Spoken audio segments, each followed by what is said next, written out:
Eh, Alhamdulillah kawan-kawan, Pak Profesor sudah hadir bersama kita dan nanti akan bersama-sama dengan moderator kita, Mas Matori, yang akan membantu kita semua untuk manage dari paparan sampai ke diskusinya. Ya, tadi tema yang akan kita coba kupas malam ini adalah seputar budidaya tewel tentunya. Tapi dikaitkan dengan bagaimana sih sebenarnya budidaya tewel secara berkelanjutan. Ini satu topik yang sangat menarik karena ya kawan-kawan juga mungkin sudah banyak menyimak dan melihat banyak informasi juga bahwa dalam beberapa tahun belakangan ini budidaya lebah tanpa sengat di Indonesia ini sudah sedemikian maraknya. Tapi juga mungkin banyak pemikiran-pemikiran juga yang harus disertakan dengan maraknya dari minat budidaya ini. Bagaimana kita juga memilih cara membudidayakan atau gaya ataupun jalur yang akan kita gunakan untuk membudidayakan lebah tanpa sengat ini, dengan gaya apa? Dengan gaya merusak, dengan gaya lebih berkelanjutan, atau dengan gaya apa itulah yang lain mungkin. Nah, dalam konteks yang sekarang adalah kita bagaimana akan menyimak nanti dan berdiskusi bersama dengan Pak Prof. Parikesit tentang bagaimana budidaya tewel secara berkelanjutan, kira-kira begitu. Nah,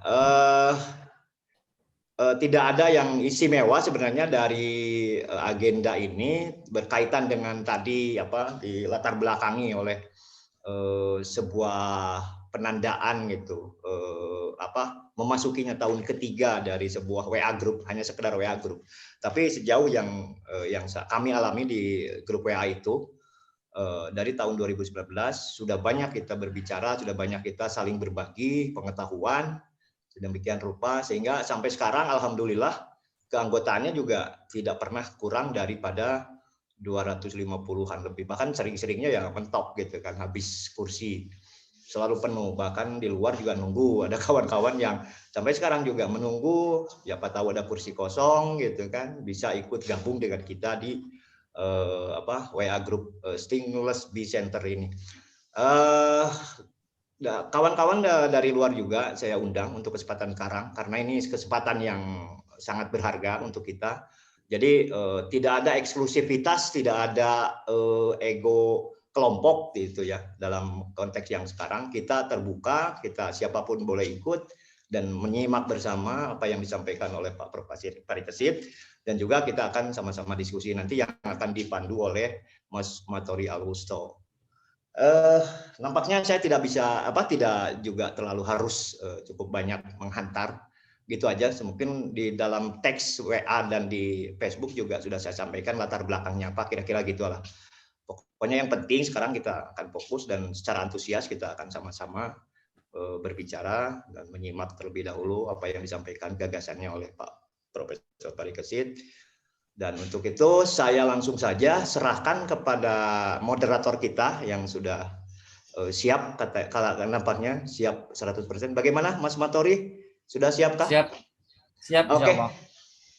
Dengan demikian dipersilakan sepenuhnya forum ini saya serahkan kepada Mas Matori Alwusto. Dipersilakan Mas. Bismillahirrahmanirrahim. Assalamualaikum warahmatullahi wabarakatuh. Waalaikumsalam warahmatullahi wabarakatuh. Maaf, suara saya jelas? Jelas, Pak. Saya di sini bertugas sebagai moderator dalam acara kuliah umum, yang akan disampaikan oleh Pak Profesor Parikesit. Mungkin ada teman-teman kita yang belum tahu banyak tentang guru kita ini. Beliau nama lengkapnya Profesor Parikesit, MSc, PhD. Jabatan akademiknya Guru Besar Lingkungan dan Sains Gaman Hayati. Beliau banyak berpengalaman. Pertama, menjadi sejak tahun 1990 adalah dosen Departemen Biologi Fakultas MIPA Universitas Padjadjaran Bandung. Yang kedua, Profesor Program Studi Magister dan Doktor Ilmu Lingkungan dan Ilmu Keberlangsungan Sekolah Pascasarjana Universitas Padjadjaran Bandung dari tahun 2000 hingga sekarang. Yang ketiga, beliau menjabat Ketua Pusat Unggulan Lingkungan dan Ilmu Keberlanjutan di Universitas Padjadjaran sejak tahun 2017 hingga sekarang. Yang keempat, menjabat sebagai Ketua Prodi Program Magister Lingkungan Ilmu Lingkungan Program Pascasarjana Unpad sejak tahun 2010 hingga 2016. Yang kelima, beliau adalah dosen tamu, pernah menjadi dosen tamu mata kuliah Human and Nature Interrelation in the Context of Biodiversity di Universitas Tokyo, Jepang dari tahun 2008 hingga 2016. Nah, sampai sekarang sejak tahun 2018 menjadi editor jurnal Sustainable Science. Ya, demikian pengalaman beliau sangat luar biasa. Kita sangat beruntung bisa menimba ilmu dari beliau. Mungkin dari saya sedikit ini mudah-mudahan kita menjadi lebih tertarik lagi untuk mendapatkan ilmu pada beliau. Langsung saja waktu saya serahkan kepada Pak Parikesit untuk menyampaikan gagasannya sekitar sampai jam 19.40 ya. Benar, Pak? Ya pokoknya 20 menit itu cukup fleksibel saja. Ya, 20 silakan. menit cukup ya. Fleksibel saja. Mangga, Pak Parikesit. Terima kasih Pak Matori. Terima kasih Pak Nurdiana, Ibu, Bapak, rekan-rekan yang pada malam hari ini berkenan hadir. Terima kasih telah memberi kesempatan kepada saya untuk bergabung pada acara malam hari ini yang akan didahului tentu saja nanti dengan paparan yang berupa saya kira berbagi gagasan atau berbagi sedikit pengetahuan yang saya ketahui terkait dengan stingless bee ini, dan nanti dalam diskusi mudah-mudahan kita bisa kembangkan dari apa yang saya paparkan ini. Izin untuk saya berbagi PowerPoint yang akan saya paparkan, mudah-mudahan bisa diselesaikan dalam 20 menit, tapi di akhir nanti ada film selama 4 menit yang ingin juga saya sampaikan untuk memberikan gambaran yang lebih komprehensif gitu terkait dengan apa yang kita diskusikan malam ini, khususnya bagaimana kegiatan penelitian itu bisa menopang para pelaku budidaya tewel untuk mencapai bagaimana melakukan budidaya secara berkelanjutan. Mohon maaf agak lama uploadnya karena mungkin banyak gambar sehingga bebannya menjadi besar. Mudah-mudahan sudah terlihat slide ini. Baik. Ya. Jadi Ibu Bapak yang saya hormati, saya memberikan judul dari apa yang disampaikan Pak Nurdiana tentang budidaya tewel berkelanjutan ini, menambahkan anak judulnya bertindak lokal, berpikir global. Kenapa saya memberikan judul ini? Karena saya meyakini apa yang dilakukan oleh bapak-bapak, ibu-ibu yang bergerak di bidang budidaya tewel itu sebetulnya sesuatu yang sangat penting. Mungkin ibu bapak tidak menyadari bahwa tindakan lokal yang Ibu Bapak lakukan karena mungkin dilakukan dalam skala kecil dengan pemilikan jumlah koloni yang tidak sampai ribuan gitu ya, sehingga Ibu Bapak menganggap ini sebagai hobi, atau ada yang juga menganggap sudah menjadi mata pencaharian walaupun nilai ekonominya belum besar, sehingga ini menganggap sesuatu yang biasa-biasa saja. Tapi bagi saya yang sudah beberapa tahun ini meneliti terkait dengan keanekaragaman hayati, di antaranya termasuk keanekaragaman yang terkait dengan stingless bee ini, melihatnya apa yang dilakukan oleh Ibu Bapak sebagai tindakan lokal itu ada di balik itu ada pikiran global gitu ya. Pikiran global tentang apa? Pikiran global tentang bagaimana sebetulnya Ibu Bapak tanpa disadari mungkin itu sudah berkontribusi di dalam menghadapi berbagai isu global. Dua di antaranya adalah isu global terkait dengan semakin kritisnya kondisi keanekaragaman hayati di Indonesia maupun di dunia gitu ya. Jadi kita tuh sekarang dihadapkan pada kondisi yang kritis tentang keanekaragaman hayati karena situasinya semakin kompleks, banyak ketidakpastian, banyak ketidaktahuan tentang keanekaragaman hayati yang kita miliki gitu. Dan faktor-faktor yang menyebabkan atau yang mengancam keanekaragaman hayati Indonesia dan juga global itu banyak sekali gitu. Mulai dari hilangnya atau terdegradasinya atau sudah terpecah-pecahnya habitat dari satwa liar, termasuk juga dari lebah tanpa sengat gitu ya. Termasuk yang juga mengancam adalah perubahan iklim, kemudian penggundulan hutan, menurunnya kualitas lahan, kualitas hutan, perburuan liar dan pengambilan sumber daya hayati secara berlebihan. Juga adanya invasi jadi jenis-jenis tumbuhan dan hewan asing yang menjadi pesaing keanekaragaman hayati kita. Lalu kondisi ekonomi makro dan mikro gitu. Kita tahu pemerintah kita meskipun sudah menyadari kondisi keanekaragaman hayati kita yang krisis, tapi ekonominya masih diarahkan untuk mengejar pertumbuhan ekonomi. Nah, yang juga sangat fundamental adalah masalah kemiskinan. Kemudian ada situasi politik, konflik sosial, dan perubahan gaya hidup. Itulah faktor-faktor yang mempengaruhi keanekaragaman hayati kita. Yang saya tuliskan merah ini adalah yang saya perkirakan sangat mengancam kondisi stingless bee yang kita miliki ini, gitu ya. Nanti akan kita bicara lebih lanjut.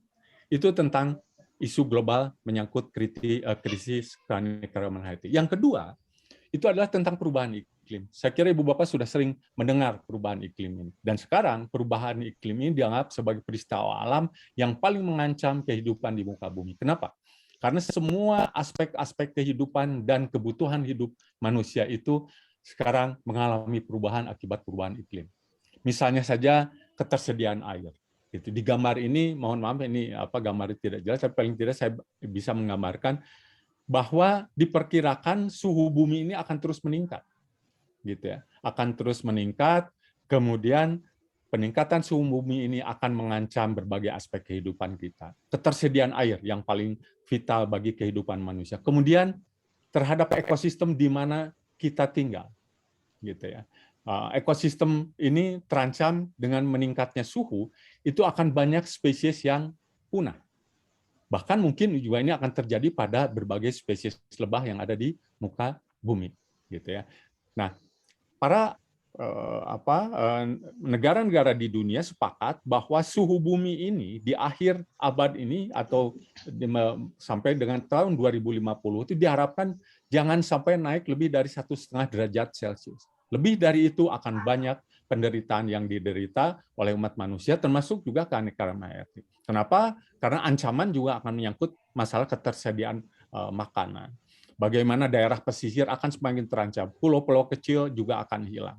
Kemudian akan menyebabkan kesehatan kita juga semakin terancam karena semakin menyebarnya berbagai jenis penyakit. Jadi perubahan iklim itu sekarang dianggap sebagai peristiwa yang paling mengancam kehidupan manusia. Nah, bagaimana halnya ancaman perubahan iklim terhadap kehidupan lebah? Gambar ini menggambarkan bahwa akibat adanya perubahan iklim, maka akan terjadi perubahan terhadap kesesuaian habitat bagi lebah yang ada di muka bumi. Tetapi lebah sebagai makhluk hidup yang yang cerdas gitu ya, mampu melakukan respons terhadap perubahan iklim ini. Dengan cara apa? Dengan cara antara lain mengubah ukuran tubuh menjadi lebih kecil supaya bisa lebih efisien dalam melakukan pergerakan dan sebagainya. Kemudian dalam interaksi sosialnya juga mungkin akan mengalami perubahan. Termasuk dalam kebiasaan membangun sarangnya. Juga dalam hal menentukan tempat di mana dia akan membangun sarang. Ada kecenderungan penelitian menunjukkan lebah itu akan semakin memilih tempat-tempat yang kondisi iklim mikronya itu sangat sesuai untuk kondisi membangun lebah. Itu biasanya pada daerah-daerah yang mempunyai tutupan tumbuhan, tutupan vegetasi yang luas. Gitu. Nah, apa dampak dari perubahan iklim terhadap menurunnya kesesuaian habitat lebah?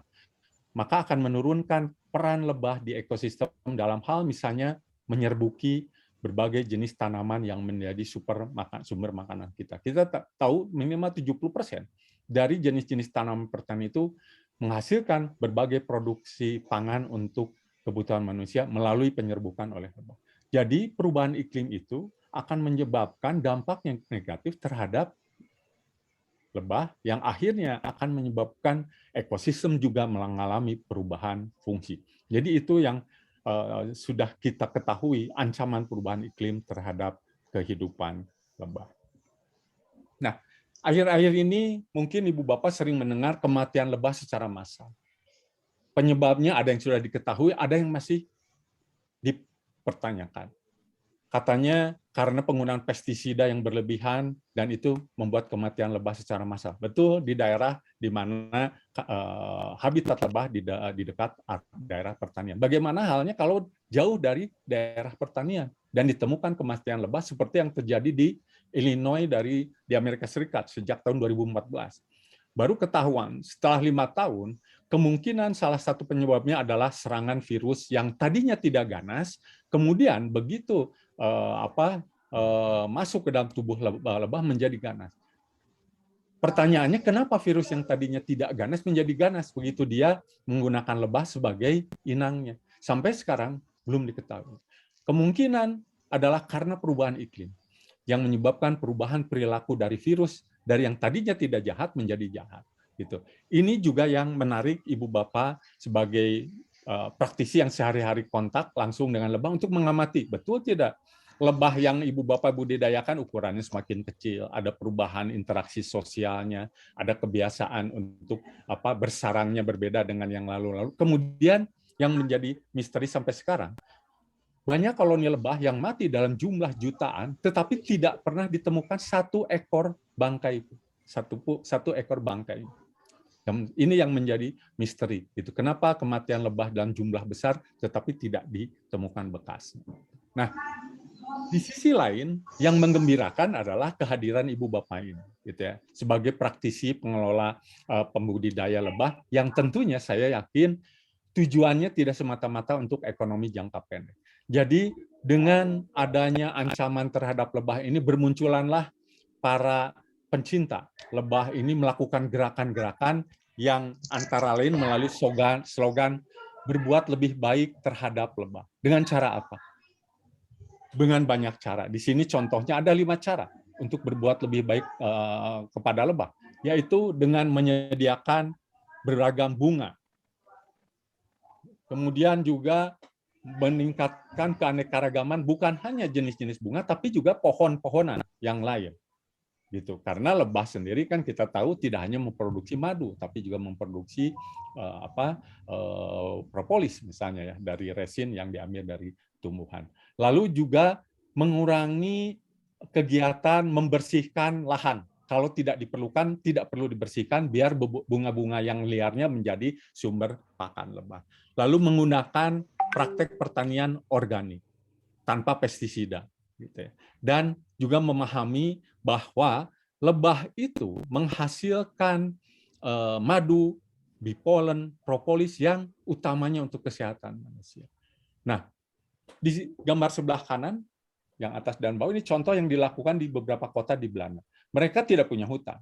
Tapi apa yang mereka lakukan, lebah itu diperlakukan dengan baik di lingkungan perkotaan. Ini contoh stasiun bis, tempat pemberian bis, yang atapnya itu ditanami berbagai jenis bunga dan disediakan tempat lebah untuk mengambil bunga, kemudian juga melakukan aktivitas yang lainnya di perkotaan. Ini contoh gitu ya, be kinder to bees, itu berbuat lebih baik kepada bis itu bisa dilakukan dengan berbagai cara. Saya yakin Ibu Bapak juga akan punya banyak cara untuk bagaimana memperlakukan lebah tanpa sengat itu bukan semata-mata karena sebagai sumber ekonomi, tapi juga karena peran dari lebah ini di dalam menjalankan fungsi ekosistem seperti yang tadi saya jelaskan. Nah, kalau kita bicara khusus secara budidaya teuel, maka saya meyakini prospeknya akan sangat besar, gitu ya.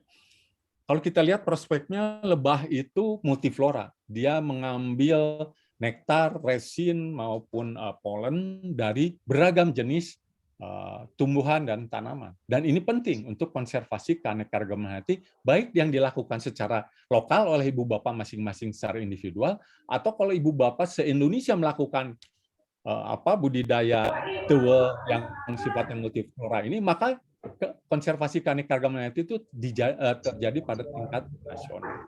Kemudian kita tahu kebutuhan habitat ideal lebah itu. Dengan kita menyediakan berbagai jenis pohonan atau tumbuhan berbunga, maka ini sangat menguntungkan bagi upaya kita menghadapi perubahan iklim. Gitu ya. Kita bisa mengendalikan suhu tadi supaya tidak melampaui 1,5 derajat Celcius dengan kita menanam beragam jenis pohon dan tanaman bunga-bungaan untuk dijadikan habitat lebah yang ideal. Kemudian penggunaan teknologi tepat guna. Saya lihat dalam budidaya lebah kan kita tidak memerlukan teknologi yang mahal, teknologi yang sangat canggih gitu, tapi dia tepat guna. Kemudian adanya potensi pasar yang berkembang, tadi disampaikan oleh Pak Nurdiana. Kenapa? Karena banyak yang lalu kembali berorientasi untuk kembali ke penghasilan mengonsumsi sebagai jenis makanan dan juga suplemen-suplemen untuk kesehatan. Dan ini prospek juga pasar internasional yang saya kira belum banyak kita sentuh. Nah, selain prospek tentunya ada tantangan gitu ya. Tantangannya adalah bagaimana kita dengan budidaya lebah berkelanjutan bisa menekan eksploitasi koloni dari alam supaya tidak mengalami kepunahan. Bagaimana kita tidak mengganggu habitat lebahnya. Bagaimana kita juga punya masalah bersama terkait dengan permodalan dan pemasaran. Pengetahuan saya kira Ibu Bapak bisa mengembangkan pengetahuan berdasarkan dari praktek sehari-hari.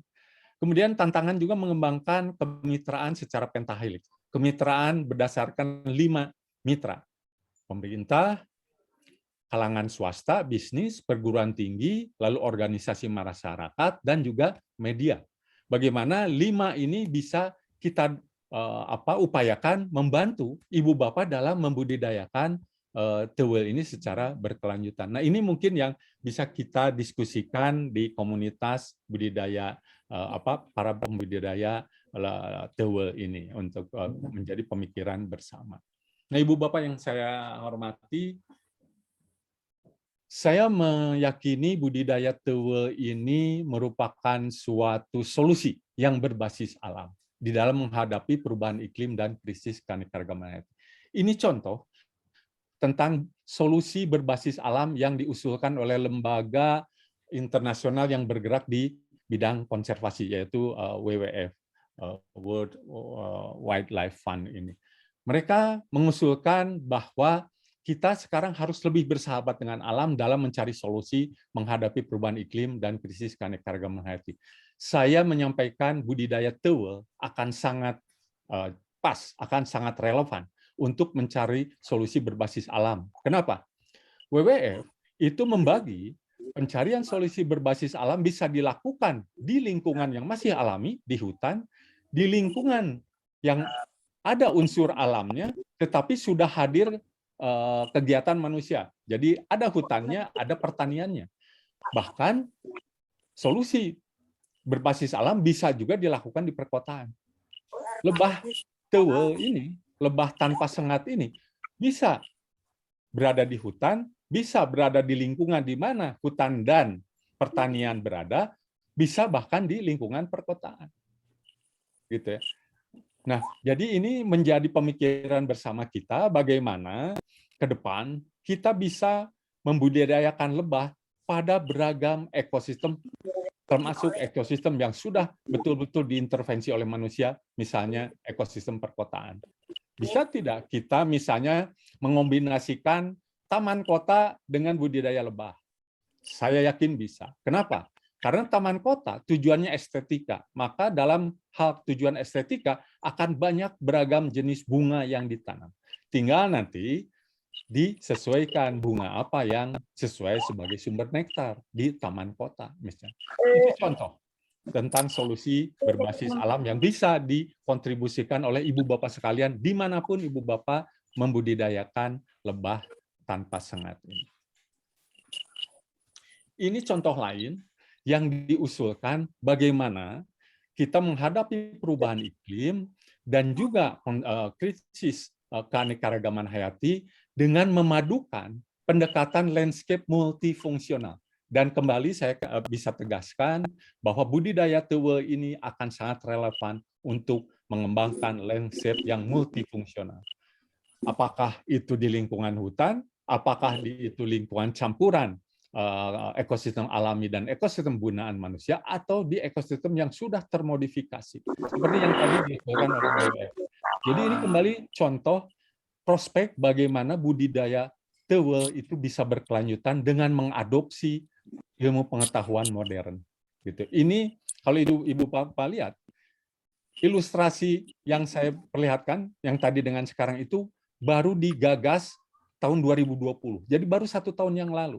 Gitu. Begitu saya mendapatkan informasi ini, saya bisa meyakinkan bahwa budidaya tewel bisa dilakukan secara berkelanjutan dengan mengadopsi apa yang diusulkan oleh para ahli keanekaragaman hayati dan ahli perubahan iklim yang ada di seluruh dunia. Nah, lalu saya ingin mengajak ibu bapak untuk membumikan konsep tadi, konsep tentang solusi berbasis alam, pendekatan landscape multifungsional, gitu ya, ke dalam konteks yang ada di Indonesia. Ibu bapak saya kira mengenal ada satu sistem kombinasi pertanian dan kehutanan yang disebut kebun campuran. Di Indonesia ini ada di mana-mana. Dan kebun campuran ini punya nilai sosial, punya nilai ekonomi, punya nilai ekologi. Ini hanya beberapa contoh saja. Kebun campuran di berbagai daerah di Indonesia itu ada beragam nama. Di Jawa Barat disebut kebun tatangkalan, ada talun, ada kalau kebun tatangkalan itu di pinggiran sungai yang menjorok ke sungai disebut dengan bojong, sehingga ada namanya bojong loa, bojong koneng, dan sebagainya. Itu di Jawa Barat. Di Tapanuli ada kebun pocal. Di Aceh ada lampoeh. Di Sumatera ada repong, ada parak. Di Kalimantan ada tembawang, selimpung, limbo. Dan mungkin di daerah lain ada. Jadi saya kira ini harus menjadi pemikiran kita, Ibu Bapak, kalau menghadapi kendala lahan untuk mengembangkan budidaya lebah tanpa sengat, mungkin bisa kita cari kebun campuran yang ada di sekitar kita untuk kita manfaatkan lahannya. Nah, kenapa kebun campuran itu punya potensi? Karena kalau di Jawa Barat, kebun campuran itu bisanya berbatasan dengan hutan yang biasa menjadi habitat lebah, termasuk lebah tanpa sengat. Jadi kalau kita akan membudidayakan, mengintroduksikan lebah yang dari koloni alam ke kebun campuran, itu tidak memerlukan pengetahuan, ilmu pengetahuan yang modern. Pengetahuan lokal ibu bapak akan sangat mendukung. Gitu ya. Di Jawa Barat kita sering melihat kebun tatangkalan berdampingan dengan hutan, sehingga membuat kebun campuran ini memperkaya pengetahuan lokal, khususnya pengetahuan lokal kita tentang bagaimana membudidayakan lebah tewel secara berkelanjutan. Gitu. Nah sayangnya kebun campurannya di mana-mana sudah banyak mengalami penyusutan. Seringkali kita melihat kebun campuran yang terfragmentasi, sudah terpecah-pecah, luasannya hanya sedikit, terisolasi di puncak-puncak gunung. Kenapa? Karena dianggap sudah tidak lagi menguntungkan secara ekonomi. Gitu. Nah, saya kira ini gagasan untuk saya sampaikan kepada Ibu Bapak, bagaimana kalau kita melakukan revitalisasi kebun campuran. Melalui apa? Melalui pengayaan jenis. Pengayaan jenisnya apa? Kita gunakan kebun campuran untuk budidaya tewel ini, untuk budidaya kelulut ini. Gitu. Ibu Bapak akan sudah tahu saya kira, mau live viset, mau Itama, mau Biroi, mau yang lainnya. Itu saya kira pengetahuan itu sudah dimiliki. Nah, tinggal nanti kita misalnya membangun kemitraan dengan pemilik kebun campuran, bisa sistem bagi hasil, bisa sistem sewa. Tapi intinya, dengan melakukan revitalisasi agroforestry kebun campuran melalui tadi budidaya tewel secara berkelanjutan, maka ibu bapak ini sudah berkontribusi dalam menghadapi perubahan iklim dan konservasi keanekaragaman hayati. Gitu. Jadi saya kira apa yang menjadi tindakan lokal ibu bapak sekali lagi sebetulnya di balik itu ada pikiran global dan saya yakin akan sangat berkontribusi dalam menghadapi masalah lingkungan yang semakin serius di akhir-akhir ini.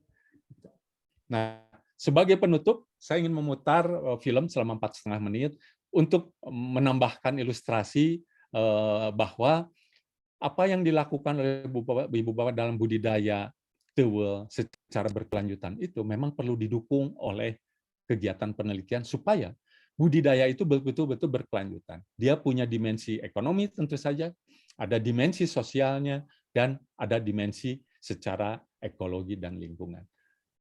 Jadi saya coba putar, mudah-mudahan tidak ada gangguan sinyal, bisa di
Baik, itu saya kira yang bisa saya sampaikan. Mohon maaf kalau tadi agak tergesa-gesa karena waktunya yang terbatas. Tapi mudah-mudahan kita bisa berdiskusi untuk beberapa puluh menit ke depan, dan mudah-mudahan saya bisa merespon atau memberikan sumbang saran bagi Ibu Bapak dalam melakukan kegiatan budidaya tewel secara berkelanjutan. Terima kasih. Wassalamualaikum warahmatullahi wabarakatuh. Waalaikumsalam warahmatullahi wabarakatuh. Terima kasih kita sampaikan kepada Pak Profesor Pariksit yang telah menyampaikan paparannya. Sangat menarik sekali. Apalagi mengingat Einstein itu pernah memberi statement yang sangat kontroversial berkaitan dengan keberlangsungan hidup lebah ya. Kalau lebah itu musnah di manusia hanya punya waktu 4 tahun untuk hidup. Itu kan mengerikan sekali. Jadi pentingnya tema ini ke sana. Kalau menurut saya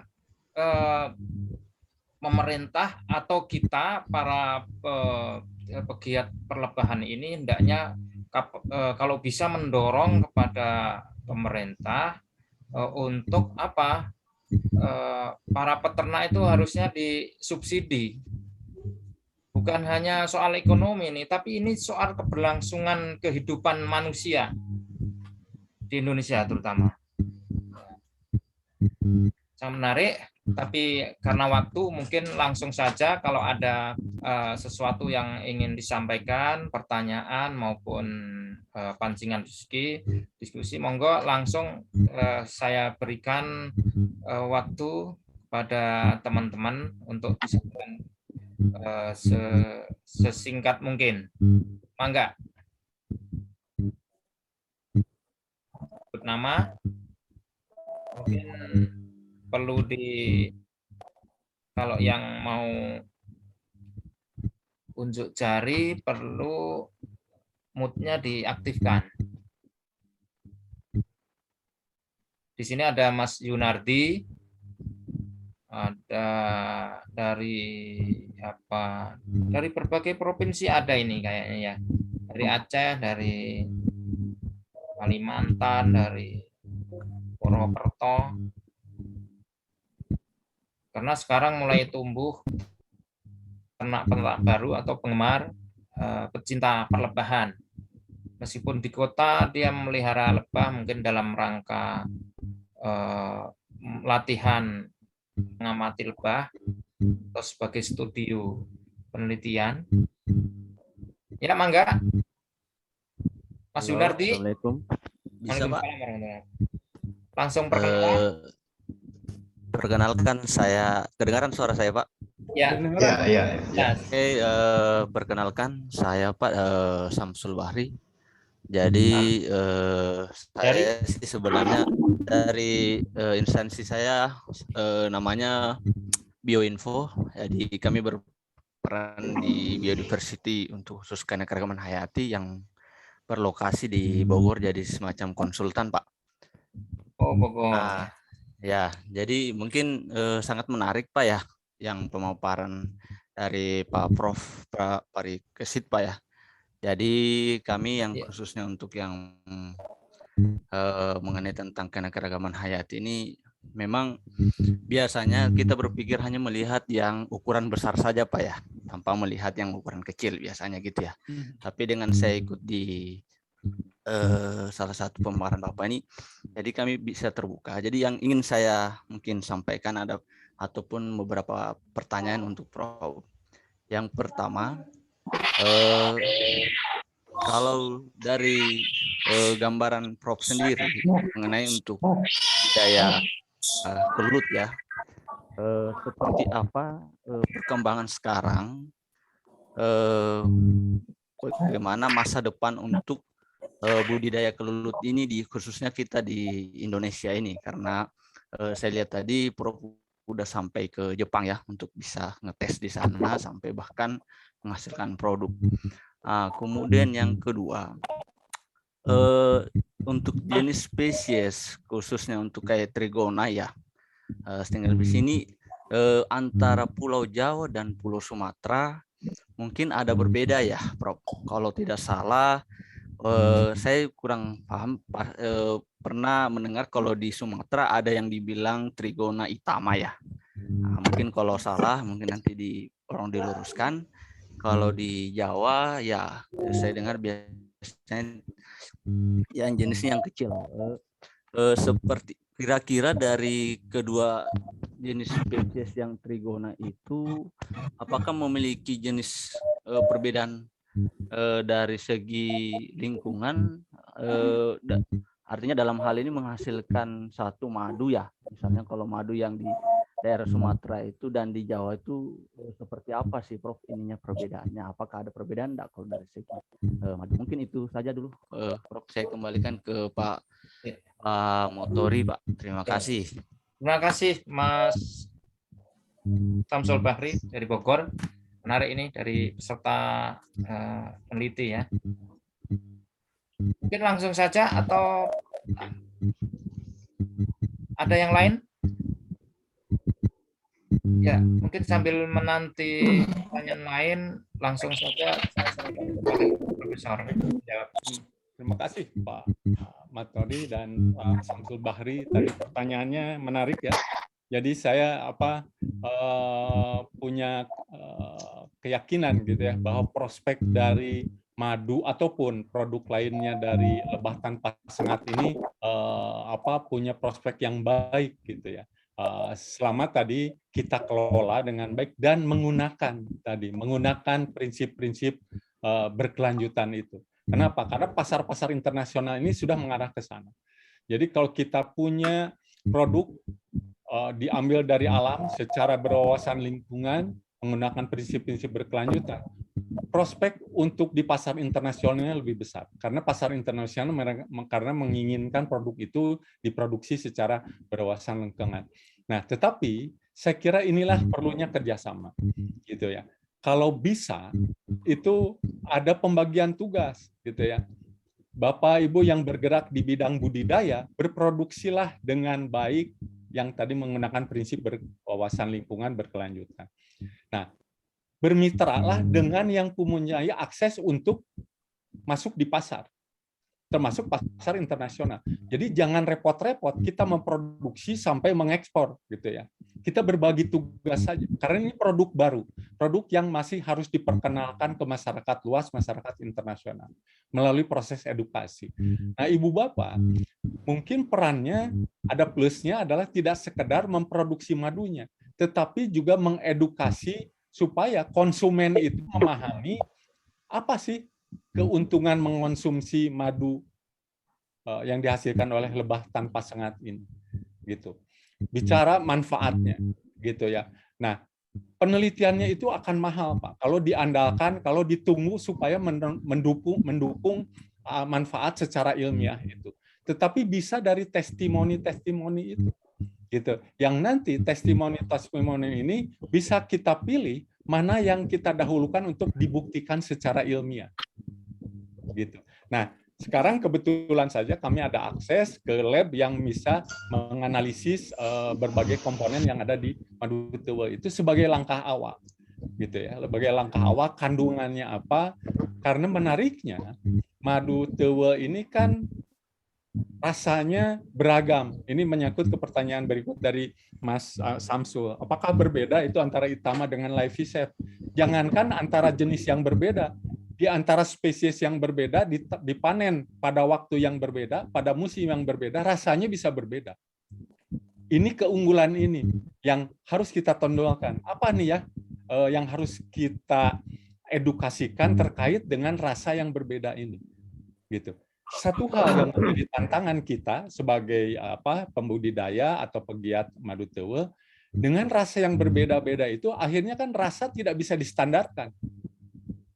Karena ada yang dominan asam, ada dominan manis, ada yang agak asam, ada yang cenderung manis.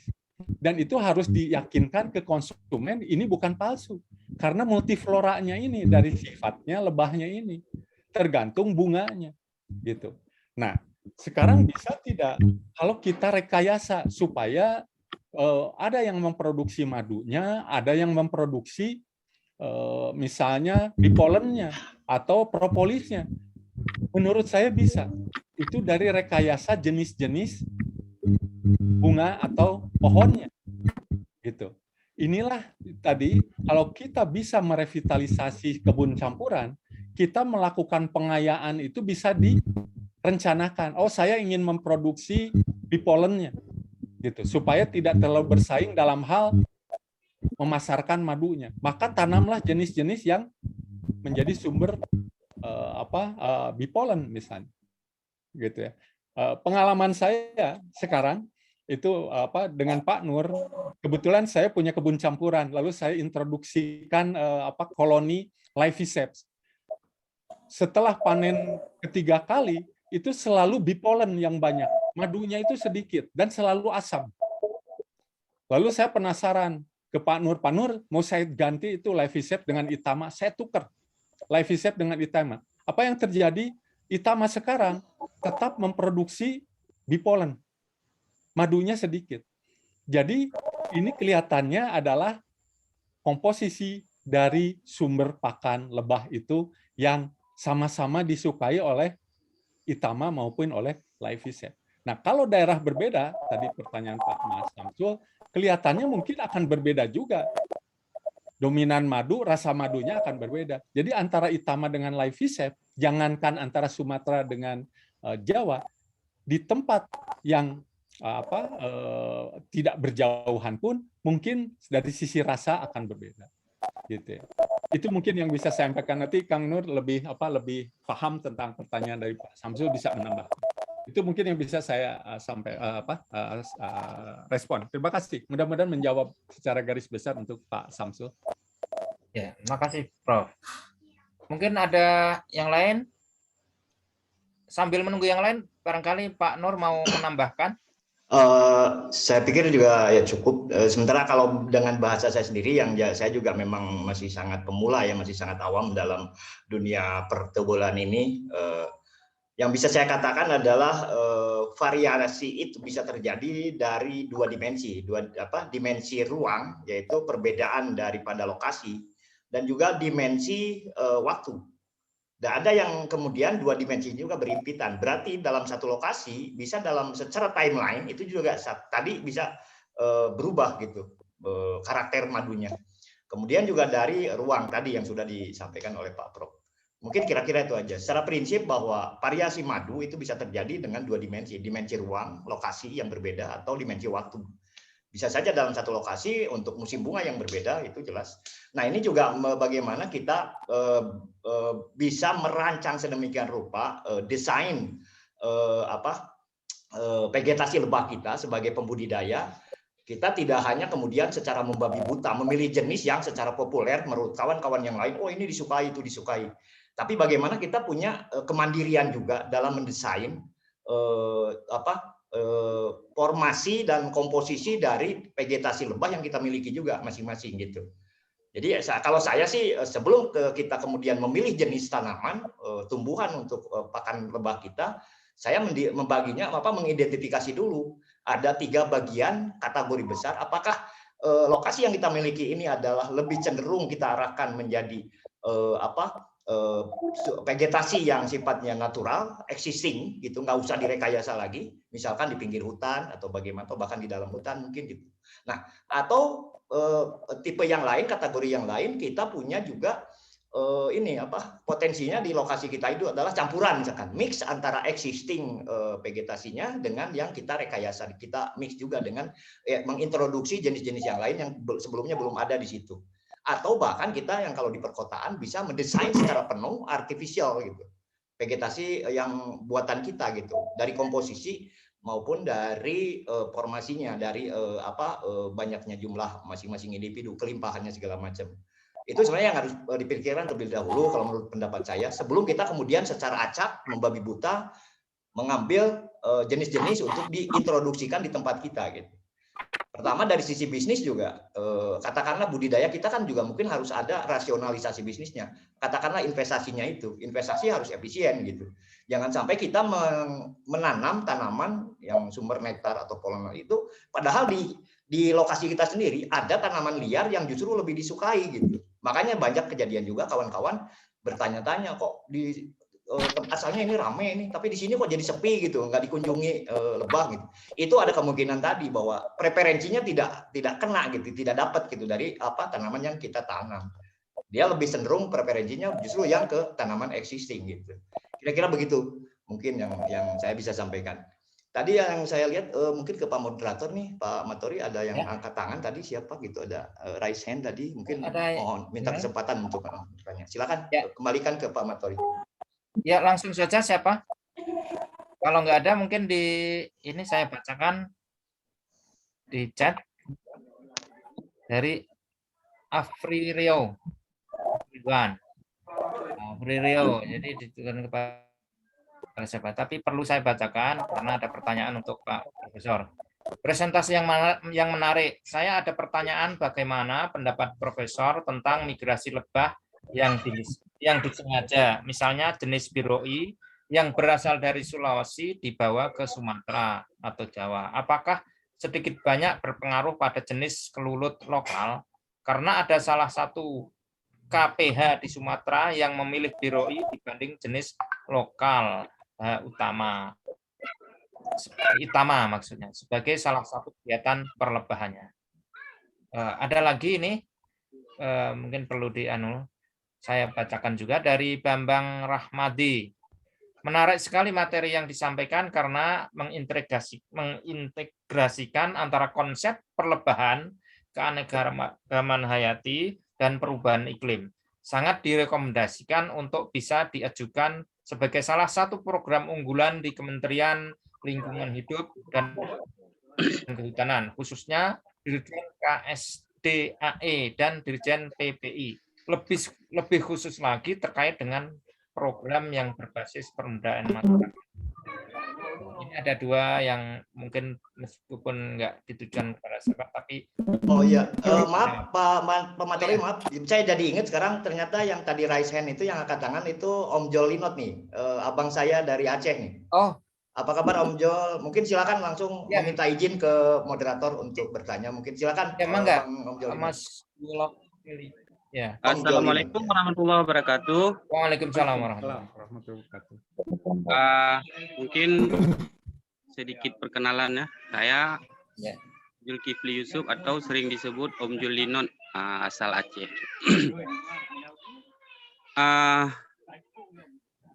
Salam hormat juga buat Pak Nur, senior saya. Tidak. Saya ingin sedikit bertanya mengenai berangkat daripada keprihatinan kepunahan lebah itu sendiri. Yang ingin saya tanyakan, apakah ada jenis-jenis lebah tertentu yang memang sudah tidak ada lagi di dunia ini? Kalaupun ada, jenisnya apa-apa saja?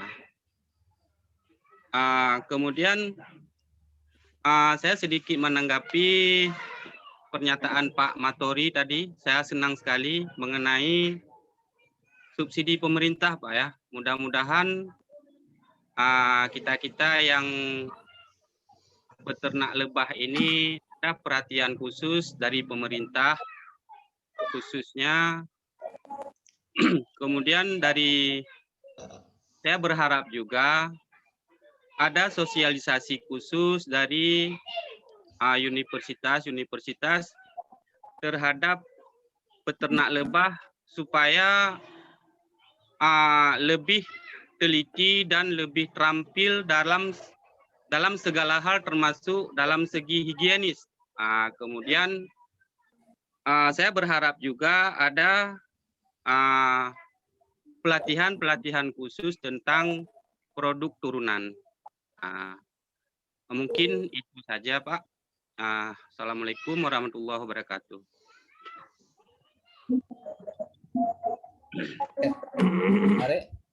Berarti ada 3 soal yang perlu dijawab oleh Profesor. Di sini baca kalau jelas. Kalau yang dari Mas Zulo tadi ada beberapa. Ditangkap ya, Prof. Mungkin langsung saja, Prof, untuk menyingkat waktu. Ya. Terima kasih. Terima kasih untuk Mas Abri ini dari Riau ya, tentang migrasi lebah yang disengaja. Sebagian ahli memang menyarankan dalam rangka menyelamatkan lebah dari kepunahan akibat perubahan iklim. Salah satu caranya dengan memfasilitasi perpindahan habitat, gitu. Nah, tetapi sebagian ahli lainnya mengatakan ketidaksetujuannya. Itu kalaupun harus dilakukan, itu sudah pada kondisi yang sangat kritis bagi lebah yang akan difasilitasi perpindahan habitatnya, gitu ya. Nah, kenapa ada yang pro terhadap membantu secara sengaja perpindahan? Ini nanti kita bisa kaitkan dengan yang dilakukan terhadap biroi itu ya, dibawa ke Pulau Jawa dan diintroduksikan. Karena menurut para ahli, meningkatnya meningkatnya suhu bumi dan kecepatan peningkatan itu dikhawatirkan tidak bisa diimbangi oleh kemampuan lebah beradaptasi terhadap mencari habitat baru. Sehingga itulah terjadi proses kepunahan. Sehingga perlu dibantu. Nah, yang harus kita cermati, yang harus kita terjemahkan dengan baik adalah pada saat memfasilitasi itu harus dilakukan dengan prinsip kehati-hatian. Kita harus membuat sejumlah daftar apa saja syarat yang harus dipenuhi untuk memfasilitasi. Nah, salah satu prinsip yang harus dipegang, sedapat mungkin upaya untuk menyelamatkan suatu spesies tidak di luar habitat aslinya. Harus diupayakan itu. Kenapa? Karena proses pembentukan spesies baru itu supaya tetap terjamin. Kalaupun terpaksa, barulah dilakukan yang kita sebut sebagai upaya konservasi secara ex situ itu. Nah, apa yang dilakukan tadi dengan mengintroduksikan biroi ke Pulau Jawa, atau sebaliknya, misalnya live research dibawa ke Sumatera atau ke Kalimantan, itu harus dilakukan secara hati-hati. Harus dipastikan betul tujuannya untuk apa. Untuk memperkaya jenis yang dibudidayakan. Kalau itu yang menjadi tujuan, maka syarat-syarat tadi yang harus dibuat. Syarat yang pentingnya tidak akan menyebabkan terjadi kompetisi habitat dengan sesama lebahnya itu. Gitu. Nah, tidak akan menyebabkan, dan ini sangat kecil kemungkinannya terkontaminasinya aspek-aspek genetik dari spesies asli. Itu harus dibuktikan secara ilmiah. Kalau ada suatu spesies baru diintroduksikan, dia akan menyebabkan tekanan terhadap spesies asli. Itu harus dipastikan tidak terjadi. Gitu. Jadi upaya untuk melakukan migrasi lebah secara disengaja ini harus ada tujuan jelasnya untuk apa. Gitu. Untuk pengayaan, kenapa harus dilakukan pengayaan? Gitu ya. Jangan sampai menghadirkan spesies yang bukan asli setempat, menimbulkan kompetisi, tertekan spesies asli setempat, maka fungsi ekosistem lokal akan terganggu. Walaupun dalam jangka waktu yang panjang mungkin akan digantikan oleh spesies yang diintroduksikan. Gitu. Jadi harus betul-betul dipastikan tidak menyebabkan misalnya koloni itu menjadi terlepas keluar dari areal di mana budidaya dilakukan, gitu ya. Jadi harus ada hitung-hitungan yang cermat, gitu. Dan Ibu Bapak saya kira sudah tahu daya jelajah lebah tanpa sengat itu berapa luas sih, gitu ya. Walaupun kita masih mengatakan 200 meter, 300 meter, 500 meter. Untuk prinsip kehati-hatian, ambillah daya jelajah tersempit. Gitu. Dengan mengambil kehati-hatian daya jelajah tersempit, maka kita akan hati-hati untuk mengintroduksikan. Atau sebaliknya, mengatakan daya jelajahnya luas, maka dia akan mengintervensi habitat dari spesies asli. Nah, itu yang harus juga dipertimbangkan. Saya kira itu yang menyangkut dengan migrasi lebah yang disengaja. Pak Bambang, saya setuju. Ini diusulkan gitu. Saya kira komunitas pegiat lebah tanpa sengat ini kan sudah banyak di Indonesia ya, tersebar di seluruh Indonesia.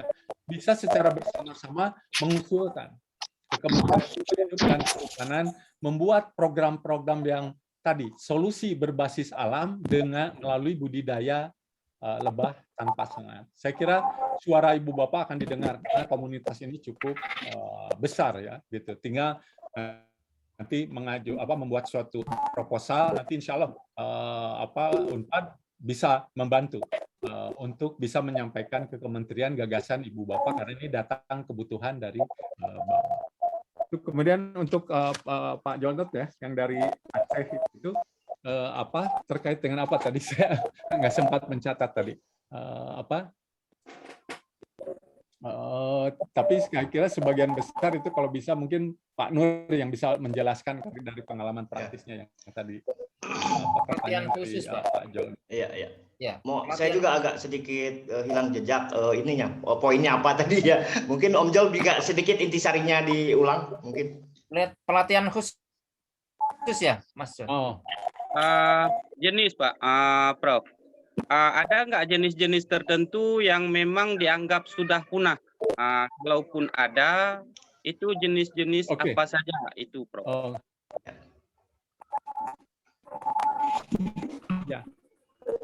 Ya, saya lupa nama-nama jenisnya, tapi menurut para ahli 1 dari 6 jenis yang ada itu sudah terancam punah, gitu ya. Katanya 40% dari jenis lebah yang ada sekarang itu terancam punah dari jenis yang ada. Saya kira kalau di Indonesia kan ada lebah tuul itu ada lebih dari 40 spesies mungkin ya, Pak Nur ya. Iya, nah, kalau ada 40% ini hampir kira-kira 20 spesies yang akan terancam punah gitu. Nah, saya kira ada jenis-jenis yang pernah ada di masa lalu lebah itu yang ukuran sangat besar. Saya lupa namanya. Tapi Megaciel Pluto itu yang kemudian ditemukan lagi yang di Sulawesi itu. Mungkin di sini juga ada Ibu Rika dari IPB dan Ibu Prof Salma juga hadir nih. Barangkali bisa bantu. Selamat bergabung Bunda Ibu Prof Salma dari UNAN, juga Ibu Rika dari IPB. Terima kasih sudah bergabung. Silakan dilanjut.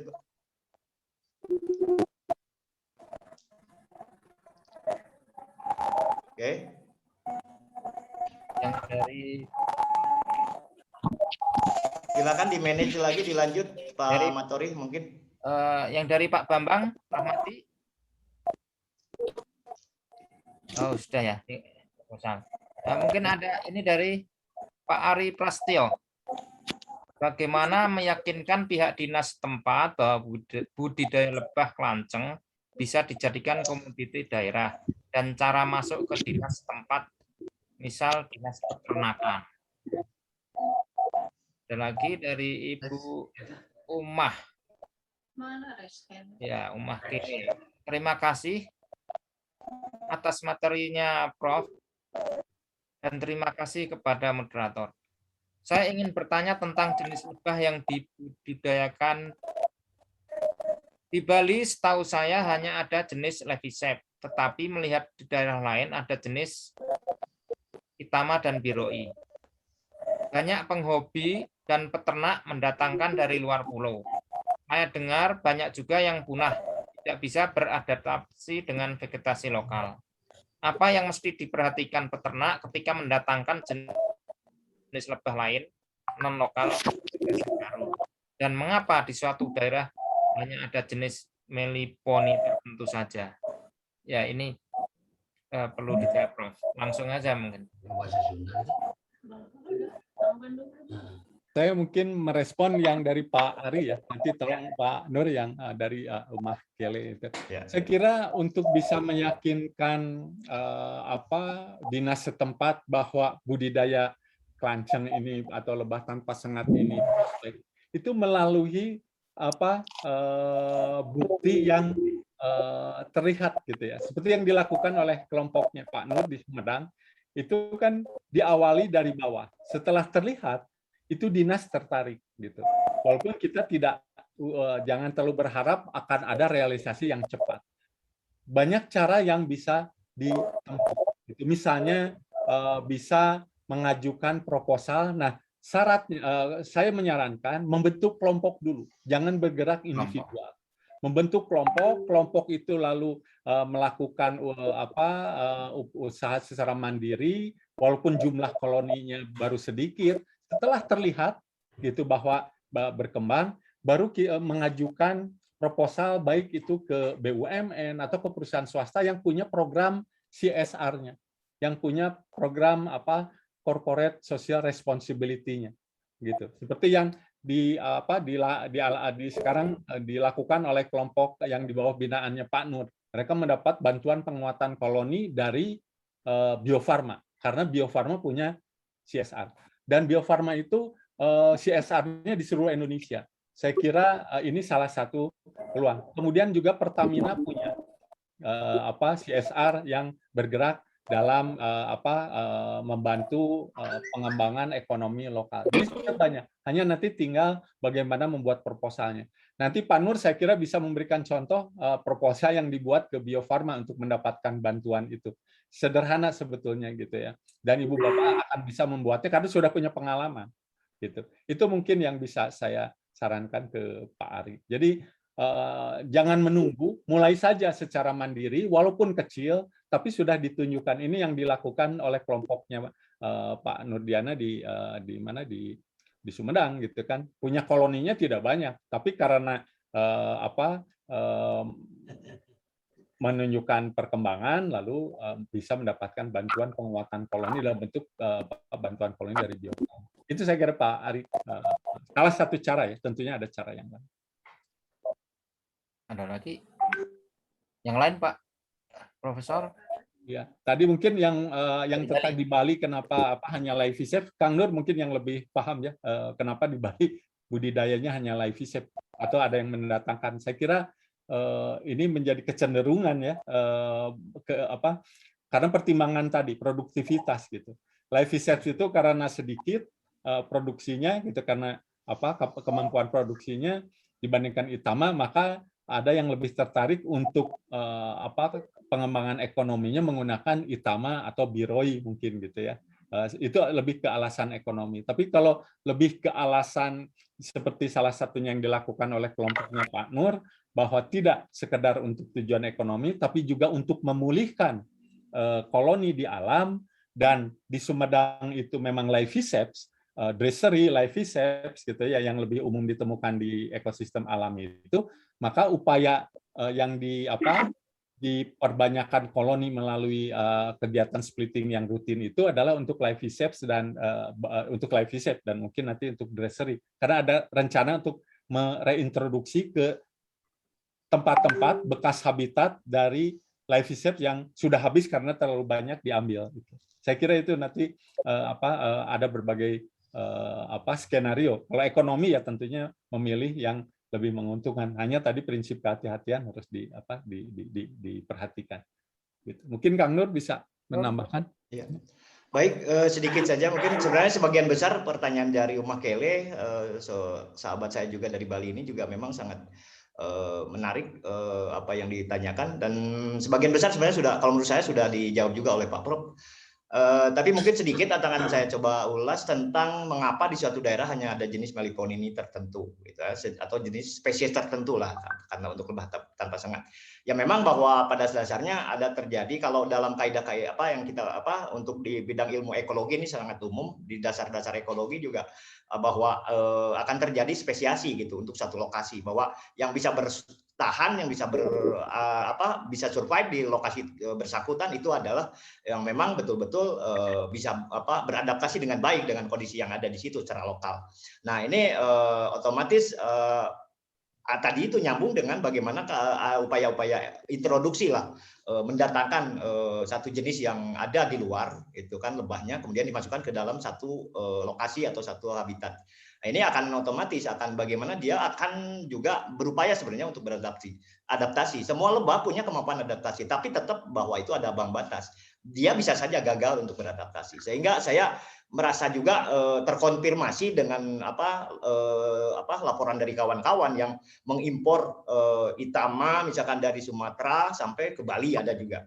Kemudian Biroy juga ada dari Sulawesi ke Bali. Tapi saya lihat bahwa juga sukses story-nya itu tidak bisa mengalahkan Levisep. Jadi dengan demikian bahwa ya Levisep memang sangat cocok di Bali gitu. Jadi memang kita tidak bisa juga melawan hukum alam ya. Bagaimana sih kemampuan adaptasi jenis itu di satu lokasi yang baru itu juga tetap ada ambang batas. Jadi sehingga tetap bahwa jadi bagi saya bahwa dibalik saja akhirnya pemikirannya yang terbaik yang kita harus budidayakan adalah lebah lokalnya dan vegetasi lokal sekaligus gitu. Jadi yang kita kelola adalah bagaimana merevitalisasi tadi itu yang seperti disampaikan oleh Pak Prof. Kita betul-betul kayaknya harus berpikir secara seksama, justru lokalitas ini yang menjadi kunci untuk kita. Bukan bagaimana kemudian juga kita trial, coba-coba, mendatangkan, bisa survive, bisa, kemudian berkembang juga bisa. Tapi tetap ada peluang besar bahwa itu akan gagal juga. Kalau terjadi lokasi lama dengan lokasi baru terlalu berbeda gitu karakternya gitu kan, tipe ekosistemnya lah katakan. Ini kita kalau gitu menjadi gambling gitu. Nah, kalau kita pilih kemudian lebah lokal dengan vegetasinya yang lokal juga di situ, tidak terlalu didominasi oleh sumber nektar yang diintroduksikan, saya yakin itu yang terbaik pilihan buat kita kalau untuk budidaya lebah tanpa sengat ini. Mungkin kira-kira begitu. Saya kembalikan ke Pak moderator. Ini ada lagi dari Mas Hamiron. Izin bertanya, Prof. Untuk areal perkebunan sawit, apakah bisa diterapkan kebun campuran tadi? Terima kasih. Salam dari Hamiron Bengkulu. Jauh nih. Ada lagi? Langsung atau saya bacakan? Boleh. Ya. Dari Serba Indo JKR. Ini nama yang tercantum ya. Izin saran, saya Iman Serba Indo dari Salatiga, Jateng. Ya, selamat bergabung. Dulu awal boomingnya madu manuka karena SEO-nya maksimal. Saran saya nanti dibentuk organisasi khusus pertualan, lalu ada forum khusus juga yang memaksimalkan hal ini dalam berbagai bahasa sehingga pertualan Indonesia makin dikenal dunia sebelum dicaplok negara tetangga. Gitu. Ya, ini ada lagi dari Arif Prastyo. Sudah ya. Kurang mah boga ge kado montong, ukuran paling letik 50. Dari Mas Samsul Bahri, admin bagaimana kami lumayan ngan puas. Ini untuk Pak. Ya, langsung Prof. Terima kasih. Ini Pak Amiron ya, pertanyaannya menarik. Menurut saya sangat bisa. Karena perkebunan sawit itu kan luasnya ribuan hektar, tentunya ini harus ada proses komunikasi gitu ya. Bahkan di dalam area kebun sawit itu kan ada lahan-lahan yang bisa disisihkan gitu ya, lahan-lahan yang bisa disisihkan untuk kepentingan konservasi gitu, tidak perlu luas. Kalau lahan kebun sawit punya lahannya sampai 1000 hektar, menyisihkan beberapa hektar saja saya kira sangat dimungkinkan. Lalu dibangunlah kebun campuran itu. Gitu. Bahkan kalau perkebunan sawit besar itu ada yang sudah menyisihkan lahannya dalam jumlah yang cukup luas, puluhan hektar, ratusan hektar, itu dijaga sebagai kondisinya sebagai sisa hutan. Nah, di dalam sisa hutan itu bisa dikembangkan budidaya kelulut ini atau lebah tanpa sengat ini. Gitu. Dengan tidak nanti kalau perlu pengayaan diperlukan, bisa dilakukan tidak usah dengan menebang pohon di sana, menanami di sekitar kebun sawitnya. Di kiri kebun sawit itu kan kiri kanan jalannya itu agak lebar ya, cukup lebar karena keluar masuk truk mengangkut sawitnya itu. Nah, di kiri kanannya bisa ditanami oleh berbagai jenis tanaman berbunga gitu. Ini yang disebut konsep biodiversifikasi, pengayaan secara hayati gitu ya. Jadi sangat bisa perkebunan sawit itu. Hanya nanti proses komunikasi yang harus dibangun dengan baik. Dan ini makanya tadi saya menyarankan kolaborasi 5 pihak itu. 5 pihak itu antara pemerintah, perguruan tinggi, dunia bisnisnya, kemudian kelompok masyarakatnya, dan peran media. Nah, kalau ini bisa berkolaborasi, mendorong tadi bagaimana perkebunan sawit juga punya peran gitu ya untuk di luar bisnis utamanya dalam memproduksi minyak sawit. Itu saya kira sangat dimungkinkan. Itu untuk Pak Amiron ya. Saya kira itu tadi saran dari Pak Serba Indo ini ya. Mungkin ya betul menarik untuk dibentuk kelompok-kelompok yang kuat, karena kelompok yang kuat ini akan menjadi modal sosial di tahap awal pada saat akan mengembangkan usaha ini untuk lebih besar gitu. Ya, betul sekali, Prof. Kelompok ini juga nanti bisa menekan pemerintah untuk peduli terhadap lingkungan lewat para peternak ini. Ya, betul. Saya kira bagus. Betul. Ini ada lagi dari Ari Prasetyo. Ada lagi dari dari Istana Lebah Cilacap ya. Izinkan saya kalau di Apis itu ada ratu jenis madu, produksi madu banyak, atau jenis ratu royal jelly, produksi royal jelly banyak. Kalau di stainless B sudah ada belum jenis ratu madu atau ratu royal jelly? Ya, satu lagi dari Tawang Agung. Sekarang banyak di kota penggiat lebah trigona dan banyak kendala bagi yang kekurangan lahan atau lahan terbatas. Bagaimana memaksimalkan untuk produksi dengan baik di kota dengan lahan terbatas? Masih ada lagi ya, Prof? Ini dari Herman. Assalamualaikum, izin bertanya terkait migrasi. Apakah migrasi dari daerah pesisir laut ke daerah pegunungan non-pesisir berpengaruh? Pengalaman saya, Itama yang berasal dari pesisir, madu yang dihasilkan sangat berbeda jumlahnya. Apakah memang berpengaruh atau bagaimana? Makin banyak ini ya, Pak. Ini dulu gimana, tuh? Ya, mungkin saya menjawab yang tadi bentar, yang Istana Pak Herwan ya, tentang yang perpindahan dari pesisir ke pegunungan. Saya kira akan berpengaruh karena setiap spesies itu punya rentang ekologis, punya kesesuaian habitat, kebutuhan habitat yang berbeda gitu. Nah, kalaupun bisa bertahan, tadi seperti yang dijelaskan oleh Pak Nur, kalaupun bisa bertahan, itu harus melalui proses adaptasi. Apakah nanti misalnya tadi dia mampu beradaptasi, tetapi ada strategi di mana produksi madunya tidak sebanyak di tempat asalnya gitu. Tapi kelamaan setelah beradaptasi penuh, baru dia memproduksi madu bisa lebih banyak. Terutama setelah dia beradaptasi dalam hal memperoleh sumber pakan di tempat baru. Gitu ya. Jadi bisa berpengaruh perpindahan lokasi itu. Gitu. Saya kalau nggak salah dengan Pak Nur pernah Pak Nur juga mengintroduksikan trigonanya atau entah Laevichep atau Itama ke daerah yang lebih tinggi ya Pak Nur, dan itu Iya. Perkembangan koloni juga agak lambat ya di awal. Betul. Ya, kalau nggak salah gitu. Betul.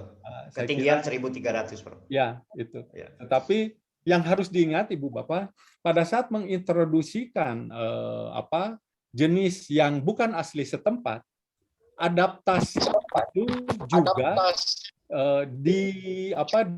dalam tanda kutip di beban si lebah yang beradaptasi ditambah oleh perubahan iklimnya itu gitu ya, beradaptasi ke tempat baru, sementara di tempat barunya sudah ada juga pengaruh perubahan iklim. Jadi si lebah itu beban untuk beradaptasinya menjadi lebih besar. Ini yang bisa memperbesar juga kegagalan perkembangan koloni juga.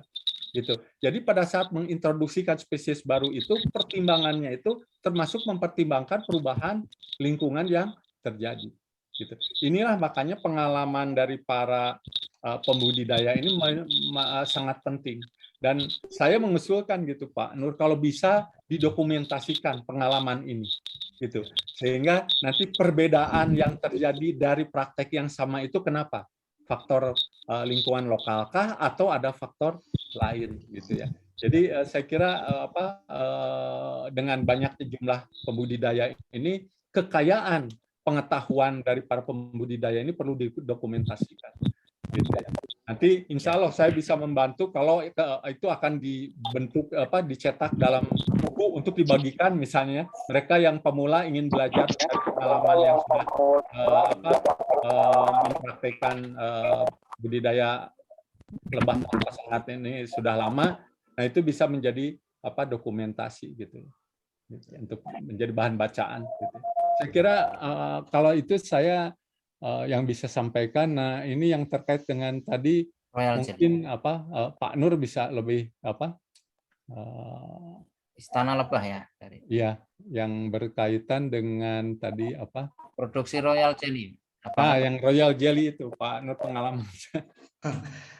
Ya baik, sebelum menjawab mungkin saya menyarankan juga kepada kita semua ya, terutama nanti yang berminat untuk mengajukan pertanyaan, kita manfaatkan kesempatan ini untuk bagaimana bobotnya lebih besar di tadi itu, kembali lagi ke judul yang disampaikan oleh gagasan yang disampaikan oleh Pak Profesor tentang bergerak secara lokal, berpikir secara lokal, tapi kemudian juga dia bertindak secara lokal, tapi kita harus juga menyokong akhirnya kepada kondisi global itu. Jadi mungkin untuk masalah teknis budidaya mungkin mohon maaf, bukan tidak boleh, tapi tidak terlalu serak, tidak terlalu pas dalam kesempatan yang sekarang.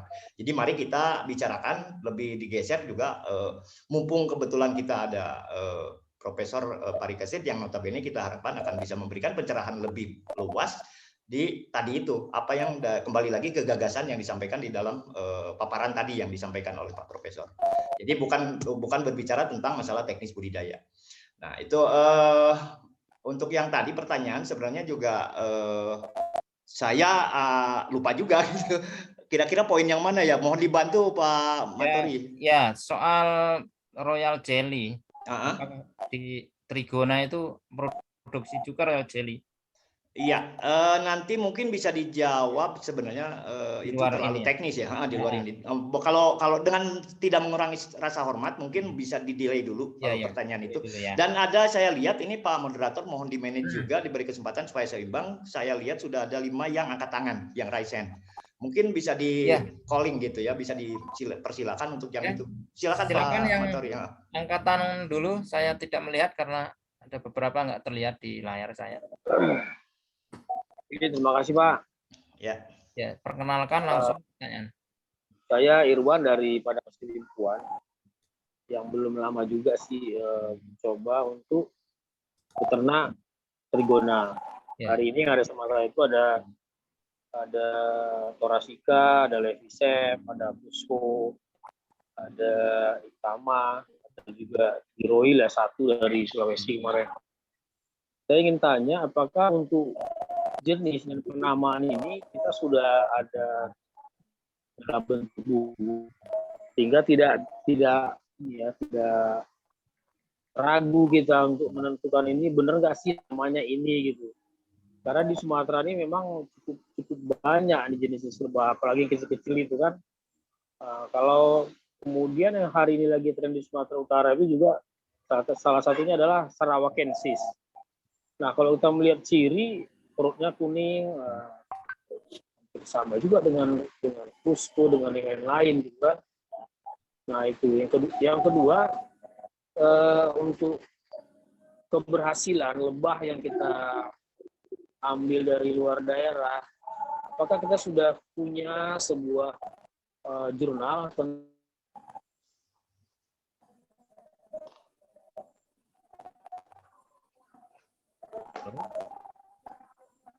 jelas?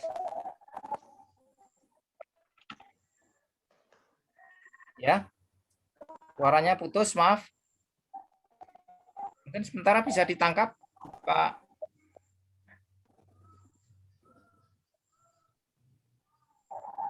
Yang pertanyaan terakhir yang tidak tertangkap ya, karena belum sempat bertanya mungkin. Mungkin yang awal aja.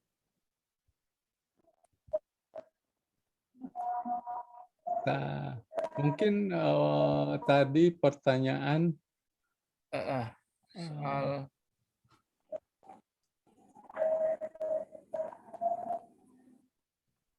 ini. Kemudian ada Bu Rika, ada Bu ini juga mungkin tadi terkait yang apa penamaan ya jenis itu, Ya, memastikan itu mungkin nama-nama spesies itu ya. Ya, Bunda Itu, Prof. Salma mungkin yang bisa ya, bantu. ada Prof. Salma bisa menjelaskan ya. Mohon bantuannya, Bunda. Ya, nanti mungkin bisa dicatat, ini juga direkam, nanti bisa disampaikan. Mungkin saya bisa bantu, insya Allah secara tertulis nanti saya resumekan juga pertanyaan-pertanyaan yang penting yang bisa disampaikan ke beberapa penghadir yang ada sekarang juga yang kompeten gitu. Keringan wae ini udah Untuk maaf ya, mungkin saya harus sedikit pengumuman juga saya sampaikan. Rencananya sih diskusi kita atau acara ini kita akan selenggarakan sampai jam 9. Tapi saya kembali lagi, saya kembalikan kepada terutama kepada Pak Profesor, apakah masih berkenan atau tidak. Karena ini sebenarnya untuk diketahui oleh kawan-kawan semua yang hadir sekarang bahwa fasilitasi untuk Zoom ini itu juga dari Pulik ya, pusat unggulan yang lembaganya Pak Profesor, alhamdulillah berkenan membantu juga untuk fasilitasi dari Zoom-nya ini, sehingga sebenarnya waktunya cukup fleksibel. Tapi saya kembalikan juga kepada Pak Profesor, sebenarnya menurut rencana ini kita diterminasi atau diakhiri pada jam 9. Dan saya kembalikan ke moderator, silakan dievaluasi dulu kedua pihak, dari Profesor maupun dari kawan-kawan peserta, apa kita lanjut atau gimana. Kalau dari sisi teknis sih insya Allah bisa. Tapi tergantung dari Pak Profesor juga. Ya, kita tidak bisa mengganggu aktivitas Pak Prof juga mungkin. Ya, mangga Pak Profesor. Ya, ada tambahan bisa ditambah atau gimana? Lanjutkan. Makin lama makin banyak ini. Ya, pertanyaannya sangat banyak.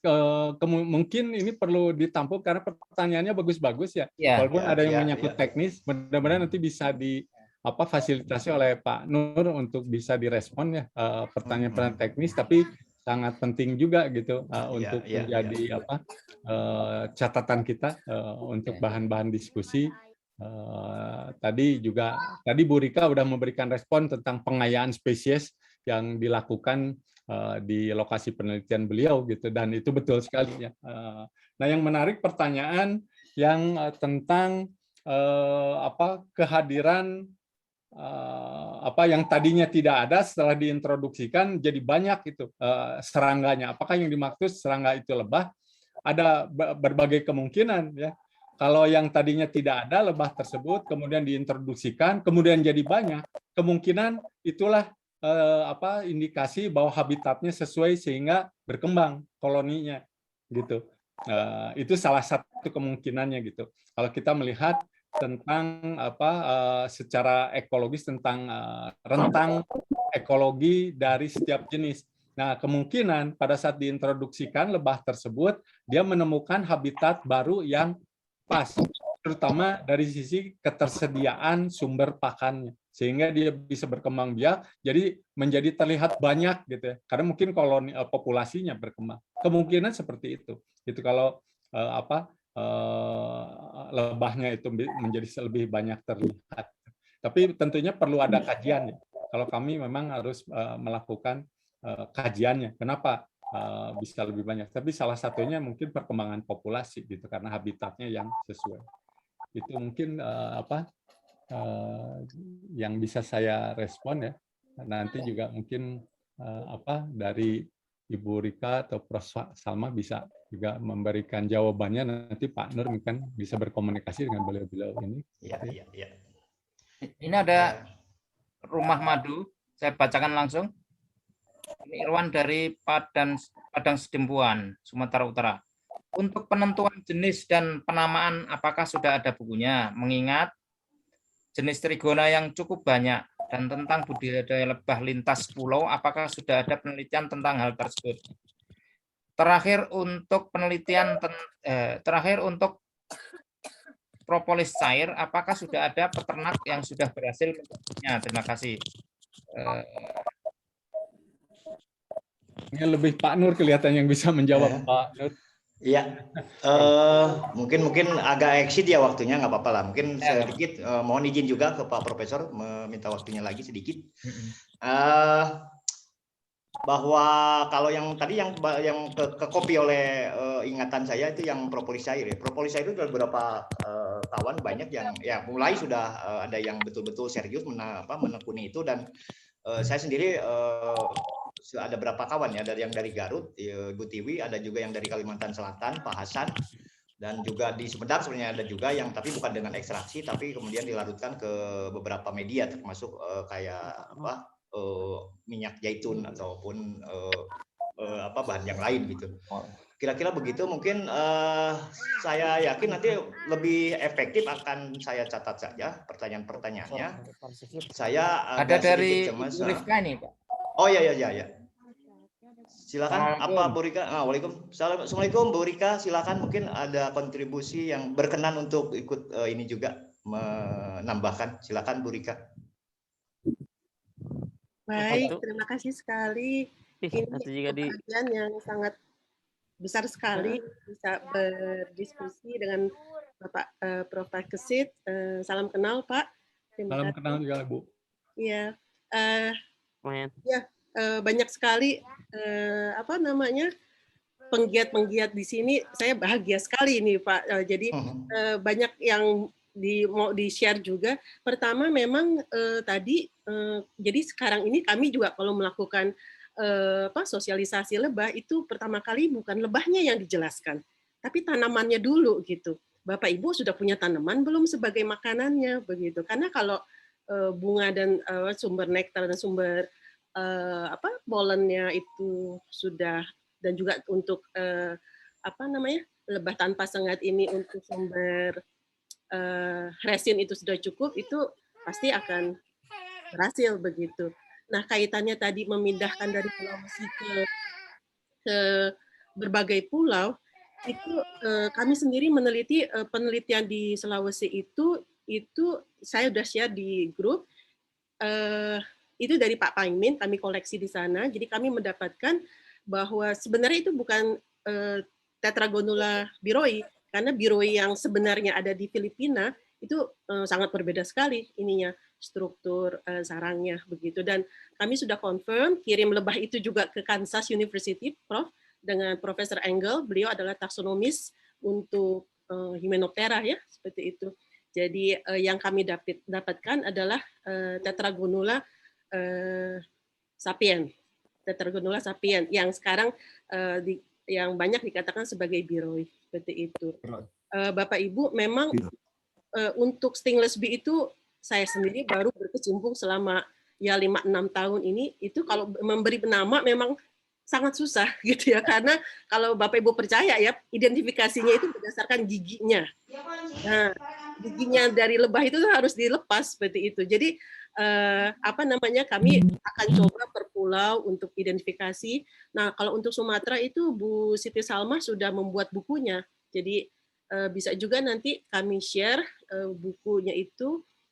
Izin Bu Salma, kami sudah copy ya, untuk bisa juga di-share untuk yang Sumatera begitu. Nah, yang ada mahasiswa saya juga yang melakukan di Ambon. Jadi kami sedikit demi sedikit, alhamdulillah sebelum pandemi sempat berbagai pulau gitu Pak, tapi karena dengan pandemi jadi kemarin ini tidak bisa ke lapang. Jadi itu klarifikasinya.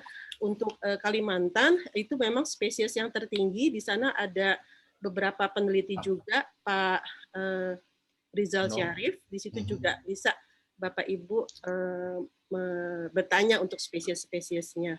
Kemudian setuju sekali Pak Kesit dengan Pak Nur itu bahwa kita menggalakkan dari spesies-spesies lokal begitu. Mungkin Bapak Ibu tidak percaya, tapi kami sekarang ini banyak sekali penelitian dari luar negeri datang ke Indonesia karena mereka mau lihat yang lokal kita seperti itu. Jadi kemudian juga untuk tadi yang ada yang menanyakan khasiat dari madu untuk dari lebah tanpa sengat, kami juga sudah melakukan kerjasama dengan Missouri gitu, dengan fitokimianya banyak sekali. Jadi ada anti cancer, antivirus, anti microbe itu semua, dan juga dengan antioksidannya. Jadi senang sekali kalau Bapak Ibu bergiat dengan memelihara dengan baik, dengan benar spesies-spesies itu. Saya pribadi itu tertarik dengan menyebarnya Tetragonula sapien atau yang Bapak Ibu kenal dengan Tetragonula biroi, silahkanlah menyebutnya apa gitu ya. Yang penting yang kita maksud sama, itu bagaimana survival-nya di berbagai lokasi itu, Prof. Gitu. Jadi karena itu benar sekali dari spasial, kemudian dari ketinggian tempat.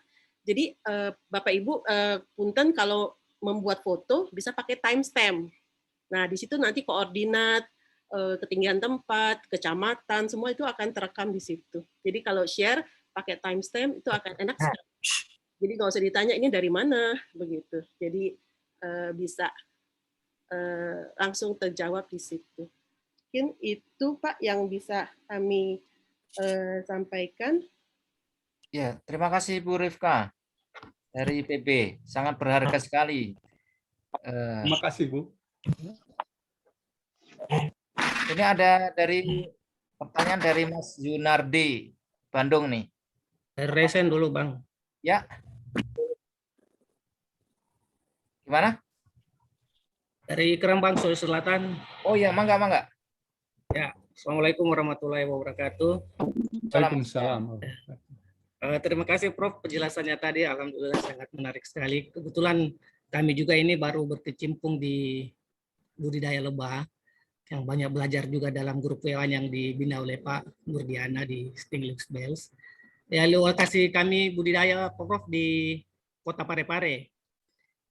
Di sana kebetulan ada lahan di tengah perkotaan.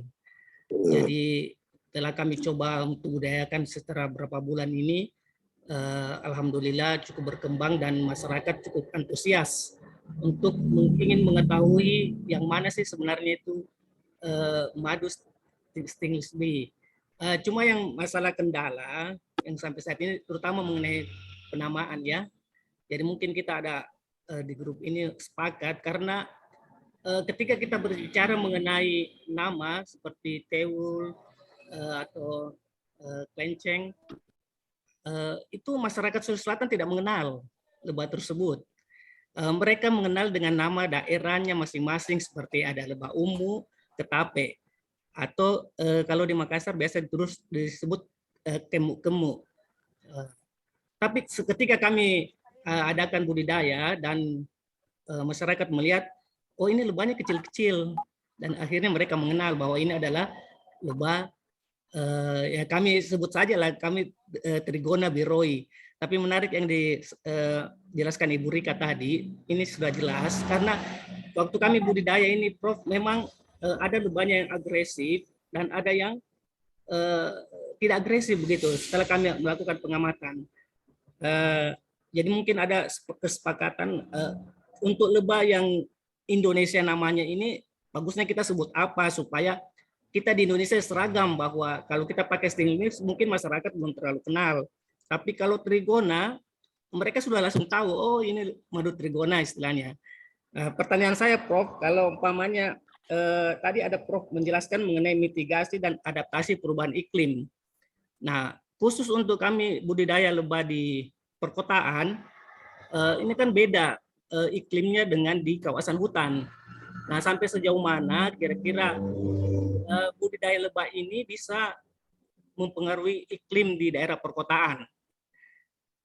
Atau bagaimana lebah bisa menyesuaikan iklim di daerah perkotaan? Karena kita ketahui di daerah perkotaan itu, apalagi umpama di pesisir pantai seperti Kota Parepare memang terletak di pesisir pantai, bagaimana dia bisa beradaptasi dengan bagus sehingga dia bisa berkembang lebih bagus lagi. Terima kasih Pak Prof. Assalamualaikum warahmatullahi wabarakatuh.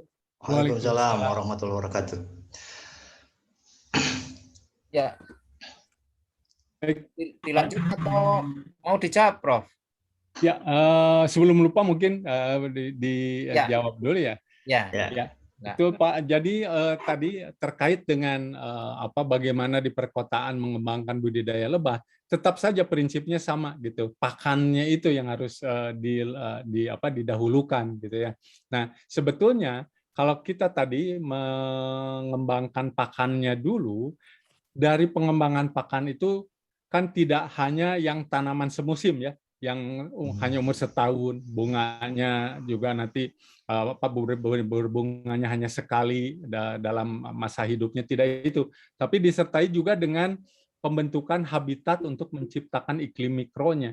Jadi tadi mengapa saya tadi memperkenalkannya kebun campuran, karena kebun campuran itu bisa memberikan suatu kondisi iklim mikro yang kurang lebih akan cocok untuk budidaya lebah gitu. Nah, hanya sayangnya memang kalau di perkotaan saya kira kecil kemungkinannya untuk bisa mengembangkan kebun campuran ya gitu. Nah, sehingga mencari alternatif-alternatif lain gitu. Sebetulnya kalau mau juga itu adalah dengan cara memanfaatkan ruang terbuka hijau yang ada. Di perkotaan misalnya kita lihat misalnya pemakaman umum.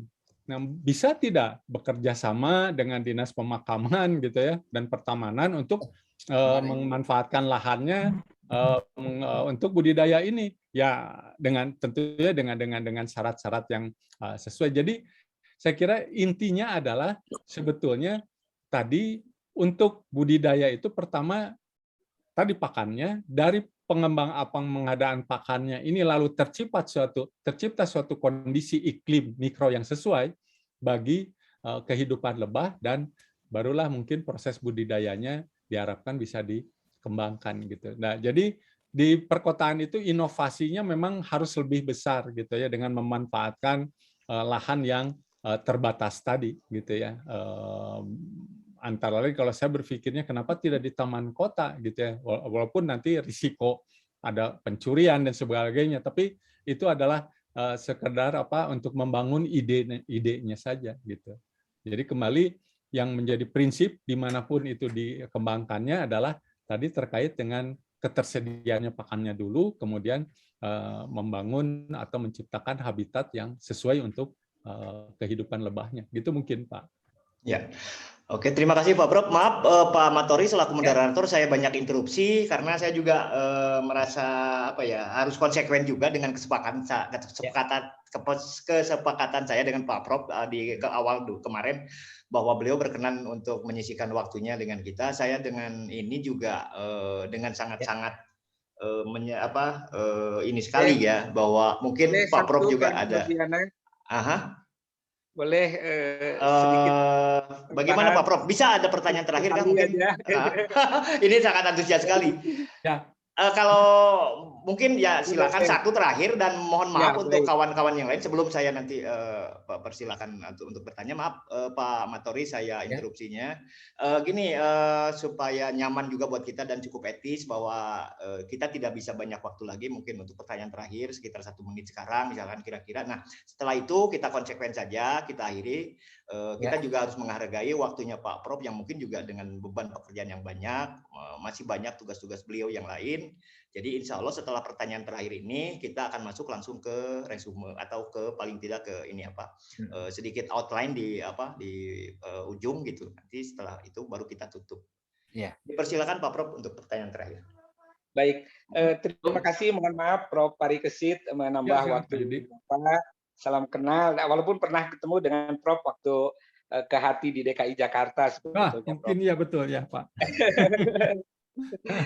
Dengan Bu Rika juga lama sekali belum tidak ketemu, tapi dulu pernah sama-sama mengkaji rayap gitu dengan saya gitu. Pak Yudi, iya Bu Rika, salam ketemu kembali Bu. Ya. Dari rayap ke lebah ya Pak. Kebetulan. Jadi begini Prof, saya baru pulang dari Lubuk Linggau. Baru nyampe tadi sehingga saya menyempatkan untuk bisa ikut ini. Peternakan trigona ini sekarang berkembang di mana-mana Bu. Prof Parikesit, di Bangka berkembang, di Mamuju berkembang, di Lubuk Linggau berkembang, di Jawa Barat berkembang. Nah, perkembangan ini kemudian ada ekses negatif yang muncul ternyata, yaitu meningkatnya perburuan lebah trigona di hutan dengan cara menebang-nebang pohon. Jadi kebutuhan koloni lebah madu itu mendorong terjadinya penebangan di hutan. Mereka mengambil sarang-sarang lebah trigona di pohon-pohon yang masih hidup. Nah, oleh karena itu mungkin kita bisa mendorong ya Prof ya agar breeding center trigona ini bisa dipercepat begitu ya, supaya perburuan lebah trigona di hutan itu bisa kita kurangi. Saya pikir itu yang pertama, sehingga Pak Nurdiana mungkin tantangan bagi kita tidak hanya pengembangan budidaya, tapi bagaimana mengembangkan breeding center untuk lebah trigona sehingga para pembudidaya ini bisa mengambil stuknya itu adalah dari lokasi breeding center, tidak dari hutan dengan cara menumbuh pohon. Saya pikir itu Prof. Kemudian yang ingin saya tanyakan, sekarang ini banyak pakan-pakan Bu Rika, pakan-pakan lebah yang jenis-jenis eksotik dari luar. Seperti misalnya santos, kemudian bunga matahari Meksiko, dan lain sebagainya. Nah ini mohon pandangan dari Prof. Advokasi, dari Bu Rika, bagaimana sebetulnya dengan tanaman-tanaman pakan lokal ini, apakah juga memiliki hal yang baik? Sebagai contoh misalnya di hutan aren itu kan sangat luar biasa. Nah itu saja mungkin Prof. Terima kasih atas info yang disampaikan, Dr. Rika juga. Pak Nurdiana saya belum masuk grup Pak, kalau boleh diizinkan bisa masuk grup. Saya senang sekali. Terima kasih. Assalamualaikum warahmatullahi wabarakatuh. Waalaikumsalam warahmatullahi wabarakatuh. Ya, terima kasih Pak Yudi. Tadi masukannya yang baik ya. Bagaimana kita bisa melakukan budidaya yang tadi sepakat secara berkelanjutan. Nah, justru saya kira karena komunitas dari pembudidaya penggiat madu tanpa sengat ini cukup besar, bisa membuat ya, kalau saya menyarankannya ya, mumpung ini masih belum menjadi suatu ancaman yang sangat besar di daerah tertentu, itu bisa mulai mengembangkan semacam protokol lah gitu ya. Pokoknya kalau madu itu berasal dari pohon yang ditebang, itu harus diinformasikan supaya tidak misalnya masuk ke pasar gitu ya, misalnya gitu ya.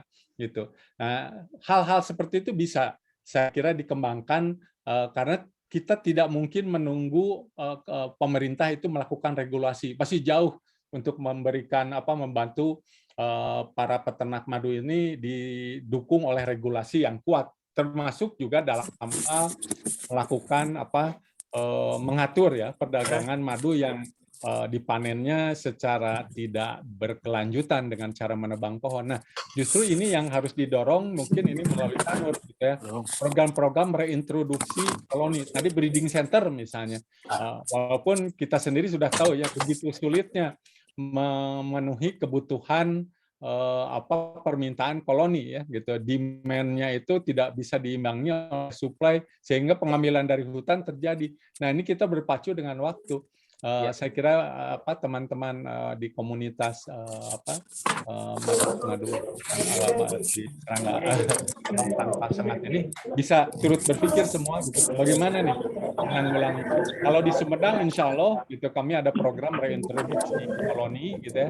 Nanti akan dibuatkan gitu ya. Kita kembalikan saja. Dulu itu kan nenek moyang kita ngambil madu hutan, tapi dia tidak ngambil koloni, yang diambil kan madunya saja. Nah, bisa nggak kita merevitalisasi kebiasaan itu? Nanti misalnya ada daerah yang sudah kosong koloninya akan kita boleh diambil, tapi bukan koloninya, hanya madunya. Dan daerah itu harus diawasi oleh nah, mungkin Pak Yudi, regulasi yang dibangun oleh komunitas lah. Jangan berharap pemerintah membuat regulasinya.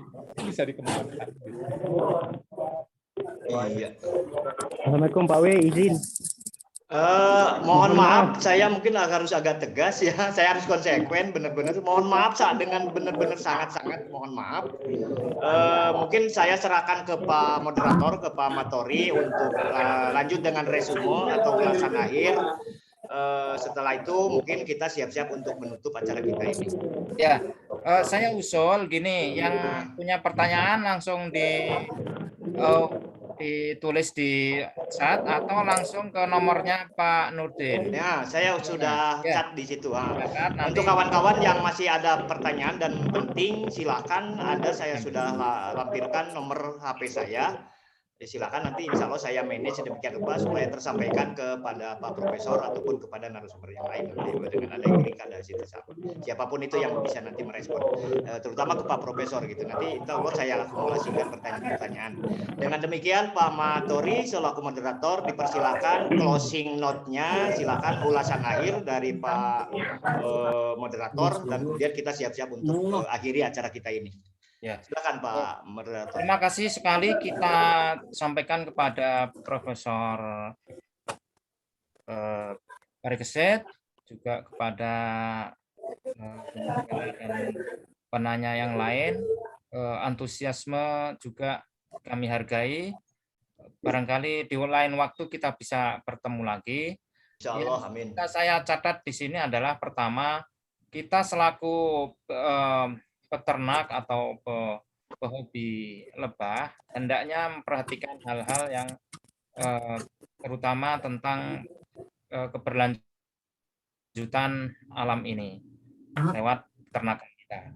Yang kedua, kita justru jangan berharap terlalu banyak kepada pemerintah, tapi kita lewat kelompok hendaknya mengadakan penguatan-penguatan untuk kampanye ke berbagai lembaga pemerintah atau ke pemerintah, juga ke peternak sendiri untuk melakukan usaha pelestarian.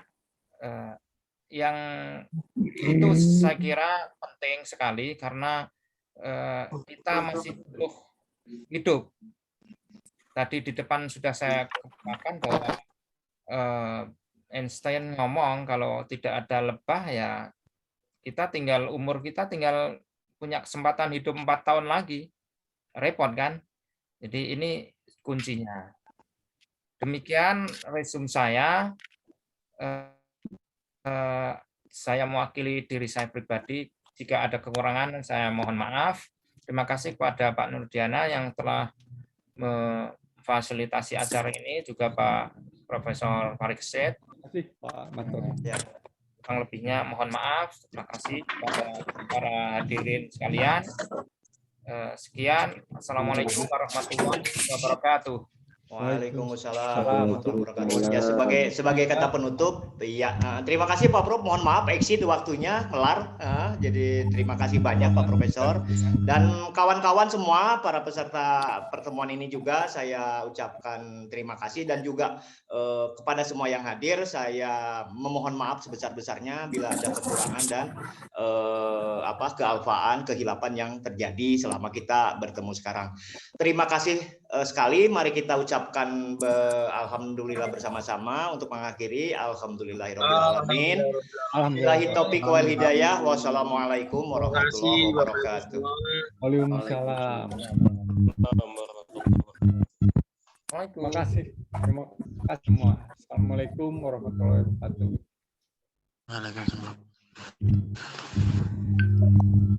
Mohon izin saya untuk live. Ya Pak, mangga. Terima kasih sekali Pak Prof. Terima kasih. Ketemu lagi. Terima kasih semuanya. Assalamualaikum. Waalaikumsalam. Assalamualaikum warahmatullahi wabarakatuh.